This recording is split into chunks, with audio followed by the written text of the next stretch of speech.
안녕하세요. 지금은 한 걸음 더 깊은 찬송 시간입니다. 내 평생에 가는 길 순탄하여 반갑습니다. 저는 진행자 이성순 집사입니다. 이 시간에는 특정 찬송가를 들려드리는 동시에 그 찬송가가 탄생하게 된 과정을 소개해드립니다. 뿐만 아니라 그 찬송가 속에 담겨있는 성경적 메시지를 풀어보는 유익한 시간이 될 것입니다. 이 시간을 위해 패널 두 분을 초대했는데요. 먼저 찬송가 속 숨은 이야기를 소개해 주실 안은숙 권사님을 소개합니다. 안녕하세요. 네, 안녕하세요. 안은숙 권사입니다. 반갑습니다. 네, 어서 오세요. 오늘 재미있는 찬송가 속 이야기를 기대하겠습니다. 네, 열심히 해보겠습니다. 네, 정말 기대가 됩니다. 그리고 한 분을 더 소개해 드릴 텐데요. 오늘 함께 이야기를 나눌 분은 박연숙 전도사님입니다. 어서 오세요. 안녕하세요. 박연숙 전도사입니다. 반갑습니다. 네, 반갑습니다. 오늘 찬송가 속의 성경적 메시지도 기대하겠습니다. 네, 열심히 준비하겠습니다. 안은숙 권사님, 지금 나가고 있는 음악이 찬송가 413장이죠? 네, 맞습니다. 오늘은 찬송가 413장 내 평생에 가는 길이라는 찬송가 얘기를 해보려고 하는데요. 우리 귀에 아주 익숙한 이 찬송가에는 스페포드라는 사람의 가슴 아픈 신앙 이야기가 담겨 있습니다. 아, 그렇군요. 이 찬송가는 우리가 많이 부르는 찬송인데 이 찬송가 속에 어떤 이야기가 들어있는지 많이 궁금한데요. 권사님, 빨리 들려주세요. 네, 그럴게요. 스페포드라는 사람은 지금으로부터 150여 년 전 미국 시카고에 살았던 독실한 신앙인이었는데요. 그는 법리학 교수이자 유명한 변호사였어요. 그리고 그의 아내 안나 스페포드 역시 주일학교 교사로 섬기던 독실한 신앙인이었죠. 이들 부부는 당시 개신교 부흥운동을 크게 일으켰던 무디 전도단의 제장 후원자이기도 했어요.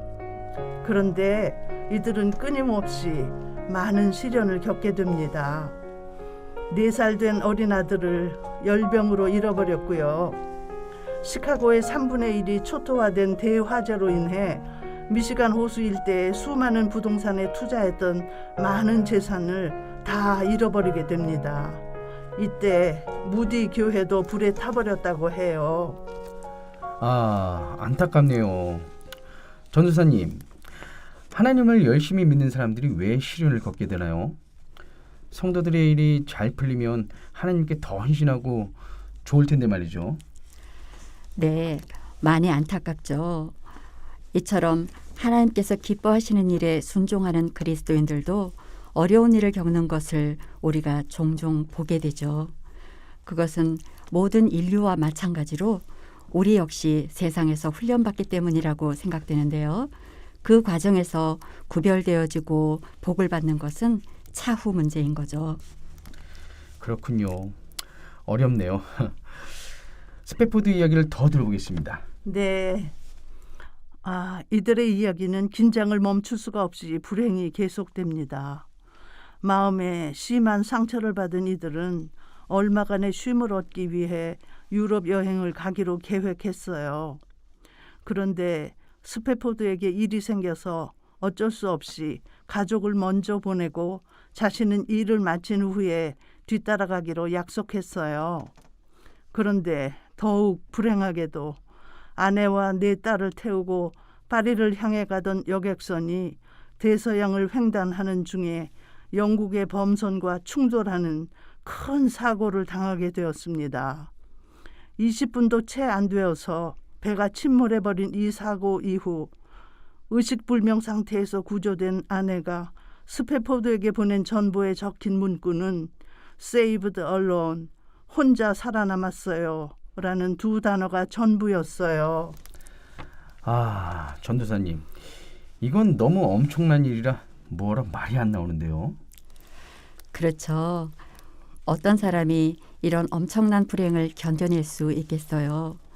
이 사고로 승객 313명 중 226명이 죽거나 실종되었고 87명만 구조되었는데 그 안에 딸의 이름은 하나도 없었어요. 세이브드 언론 혼자 살아남았어요라는 안나의 전보에는 깊은 슬픔, 말할 수 없는 분노, 무덤 속으로 들어가는 것 같은 절망 등등의 모든 감정들이 다 들어있는 것 같습니다. 그렇습니다. 그리고 그런 심정은 스패포드도 마찬가지였는데요. 그가 아내를 만나러 가는 길은 딸 아이 넷을 수장시킨 북대서양을 지나가는 것이었습니다. 딸들을 삼켜버린 시커멓고 차가운 그 바다 위 가판에서 스패포드는 밤새 하나님과 바다를 원망하며 울부짖었어요. 하나님, 저는 당신을 사랑했습니다. 그래서 주님이 기뻐하시는 일이라면 무엇든지 순종했습니다. 그런데 어떻게 이런 불행을 제게 안겨주실 수가 있단 말입니까? 저는 이제 어떻게 살 수 있겠습니까? 라고요. 저라면 절대로 견디지 못했을 것 같아요. 그러게요. 한 사람이 이렇게 많은 불행을 연이어 겪게 되다니요. 저는 그 심정조차 헤아릴 수 없을 것 같아요.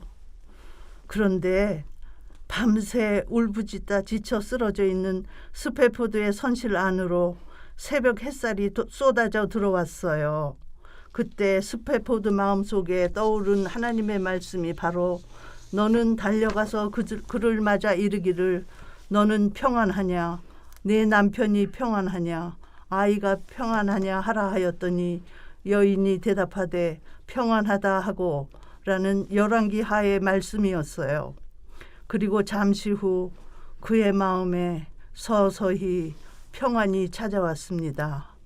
그 평안의 마음을 적어 내려간 것이 찬송가 413장 내 평생에 가는 길이랍니다. 와, 슬프고도 감동적인 이야기 잘 들었습니다. 감사합니다. 그런데 저는 스패포드가 이해가 될 듯 안 될 듯해요. 전도사님, 스패포드는 어떻게 이런 마음 상태가 될 수 있죠? 일반인들은 이럴 때 보통 좌절, 걷잡을 수 없는 분노 또는 포기 상태가 되지 않나요? 네, 그렇습니다. 스패포드의 불행도 그의 평안하다는 고백도 우리가 일반적으로 이해하기란 참 쉽지 않은데요. 그러나 성경을 잘 살펴보면 이해가 좀 쉬울 거예요. 네, 그렇군요. 그 이야기도 궁금하네요. 저도 궁금해요. 전도사님, 설명해 주세요. 네, 그럴게요. 먼저 스패포드가 떠올린 성경 구절이 있는 열왕기 4장에는 수넴 여인과 그 아들 그리고 엘리사의 이야기가 기록되어 있어요. 수넴 여인은 엘리사가 수넴에 머물 때마다 세심한 배려를 베풀던 사람이었죠. 엘리사는 보상으로 그 여인에게 아들을 주었어요. 그런데 그 아들이 어느 날 죽고 말았어요. 권사님은 이 이야기를 잘 알고 계시죠? 네, 잘 알지요. 엘리사가 행한 기적 중에 수넴 여인의 남편이 나이 많고 늙었음에도 불구하고 그들에게 아들을 허락해 준 이야기는 너무나 유명하니까요. 저도 엘리사 선지자 이야기는 잘 알고 있습니다. 그래요. 우리는 엘리사가 행한 위대한 기적 이야기를 잘 알고 있지요. 그런데 오늘은 엘리사보다 수넴 여인에게 눈을 돌려보면 좋겠어요. 열왕기하 4장 8절에 표현된 귀한 여인은 히브리어로 이샤 게돌라라고 하는데요. 이샤는 여인을 그리고 게돌라는 위대한 또는 존귀한이라는 뜻을 갖고 있어요. 그러니까 수넴 여인은 부유한 상류층 여인이었음을 알 수 있는 대목이지요. 그리고 이 여인이 엘리사에게 세심한 배려를 베풀었다는 것을 볼 때 이샤 게돌라는 그녀의 아름다운 신앙적 삶의 모습을 더 강하게 드러나는 부분이라고 볼 수 있는 겁니다. 아, 그렇군요. 그런데 전도사님, 지금 문득 드는 생각인데요. 어쩌면 수넴 여인과 스패포드는 닮은 점이 많은 것 같아요. 네, 그러네요. 스페포드도 법학자이자 변호사였잖아요. 그리고 또 위대한 전도자 D.L. 무디를 충성스럽게 돕던 신앙심 깊은 사람이었고요. 네, 맞아요. 어쩌면 그래서 스페포드는 그 절망의 순간에 자신과 같은 처지였던 이 여인을 떠올리지 않았을까요? 그 역시 우리처럼 이 이야기를 잘 알고 있었을 테니까요. 그렇군요. 그러면 전도사님, 스페포드가 하나님을 원망하며 밤새 울부짖었다고 했는데 이 여인도 똑같았나요? 그게 당연할 것 같은데 이 여인은 그러지 않았어요. 성경에는 아이가 낮까지 어머니의 무릎에 앉아 있다가 죽은지라 그의 어머니가 올라가서 아들을 하나님의 사람의 침상 위에 두고 문을 닫고 나와라고 기록되어 있어요. 그리고 엘리사에게 나아갔다고 말합니다. 슬픈 기색이 있었다는 표현은 없어요. 와, 정말요? 아들이 죽었는데 어떻게 그럴 수가 있었을까요? 아마도 하나님이 주신 아들이니 하나님이 그 아들을 다시 살려주실 것을 믿었기 때문이겠지요. 분명히 그런 믿음이 있었겠지요. 하지만 믿음이 있다고 해서 삶의 과정에서 겪는 고통이 아프지 않은 것은 아니죠. 성경에 이 여인의 마음을 알 수 있는 키가 몇 군데 있는데요. 24절에는 하나님의 사람을 만나려는 여인의 마음이 얼마나 간절하고 급했는지 사환이 있음에도 불구하고 여인 스스로 나귀에 안장을 지웠다고 적혀 있어요. 그리고 사환에게 멈추지 말고 달려가라고 명령합니다. 멀리서 엘리사가 그를 보고 직감하여 즉시로 게하시를 보내요. 너는 평안하냐? 네 남편이 평안하냐? 아이가 평안하냐? 라고 묻지만 여인은 게하시에게 평안하다라고 말합니다. 여기에서 평안은 게하시를 빨리 지나쳐 하나님의 사람에게로 가려는 일념에서 비롯된 단순하고 일상적인 샬롬일 수도 있고 다른 한편으로는 하나님의 은혜로운 개입과 도움을 통해 현재의 위기와 어려움을 반드시 해결되기를 바라는 소망의 샬롬으로 여러 면의 해석이 가능하겠지요. 그리고 드디어 이 여인은 27절에 산에 이르러 하나님의 사람에게 나아가서 그 발을 아는지라 라고 기록되어 있습니다. 수넴 여인이 엘리사를 만나러 가는 모습은 마치 주변의 모든 것들이 사라져버리고 오직 이 여인과 하나님의 사람만 남은 영화의 한 장면 같아요. 그래요. 엘리사의 발을 안았다는 구절에 마음이 많이 아파지네요.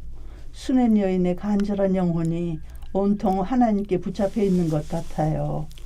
맞습니다. 그래서 엘리사도 그의 영혼이 괴로워하지만은 여호와께서 내게 숨기시고 이르지 아니하셨도다라고 말합니다. 그리고 여인의 이야기를 듣고 상황을 알게 된 엘리사는 게하시에게 먼저 가서 자신의 지팡이를 아이의 얼굴에 놓아 그가 깨어나기를 시도하라고 하지만 여인은 여호와께서 살아계심과 당신의 영혼이 살아계심을 두고 맹세하노니 내가 당신을 떠나지 아니하리이다 라고 말합니다. 이는 다른 무엇도 아닌 오직 하나님의 개인만이 아이를 살릴 수 있다라는 확신 때문이었겠죠. 그래서 엘리사는 직접 아이에게 가서 단 둘이 있을 때에 하나님께 기도한 후에 아이 위에 올라 엎드리는 일을 2번 실행하여 아이를 살려냅니다. 그리고 여인에게 데리고 가라고 말하죠. 그때에야 여인이 엘리사의 발 앞에서 땅에 엎드려 절하고 아들을 안고 나가니라고 성경은 이 이야기에 매듭을 짓습니다. 하나님께서 결국은 하나님에 대한 확실한 믿음이 있는 그 여인의 간절한 소원을 들어주신 거네요. 맞아요. 이 여인의 흔들리지 않는 믿음이 하나님의 마음을 움직이시게 한 거예요. 그렇습니다. 이 기품 있는 여인은 깊은 슬픔이나 절망을 누르고 오직 하나님을 향한 흔들림 없는 열망을 품었던 것을 오늘의 이야기에서 알 수 있습니다. 하나님께서는 우리가 그 어떤 것도 기대할 수 없을 때 오직 살아계신 하나님만을 소망으로 삼을 때 그때 우리의 큰 도움이 되시죠. 마찬가지로 스페포드가 깊은 절망에 빠져들어갈 때 수넴 여인이 만났던 평강의 왕이 스페포드를 찾아오셨죠. 이 평강의 왕은 우리 죄를 대속하기 위해 십자가에서 죽으신 예수 그리스도시고 우리를 위해 자기의 아들을 대신 죽게 하신 지존하신 하나님입니다. 그 하나님이 스페포드에게 찾아오셨을 때 그는 자기 자신도 이해할 수 없는 마음속의 평안을 경험했어요.